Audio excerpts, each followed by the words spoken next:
கிட்டத்தட்ட 2000 வருஷத்துக்கு முன்னாடி ஒருத்தன் வணிகம் செய்யணும்னு யோசிக்கிறான். வணிகம்னா உள்ளூருக்குள்ள வணிகம் செய்ய வேண்டாம், கொஞ்சம் வெளியில போய் வணிகம் செய்யலாம்னு யோசிக்கிறான். வெளியிலலாம் பக்கத்துல கிடையாது, காடு மலையெல்லாம் தாண்டி கடலெல்லாம் தாண்டி வணிகம் செய்யணும்னு யோசிக்கிறான். அப்படி கடலெல்லாம் தாண்டி போய் ஒரு ஊரையும் அடைஞ்சான், அங்க வணிகமும் செஞ்சான்.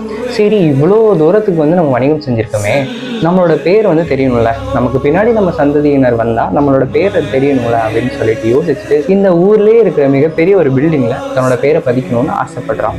அவன் நினைச்ச மாதிரி அந்த ஊர்லயே இருக்கிற ஒரு மிகப்பெரிய பில்டிங்ல தன்னோட பேரை பதிக்கிறான். அப்படி 2000 வருஷத்துக்கு முன்னாடி கடல் கடந்து வாணிகம் செஞ்சது யாருன்னு கேட்குறீங்களா? அவன் தான் சிகை கொற்றன்.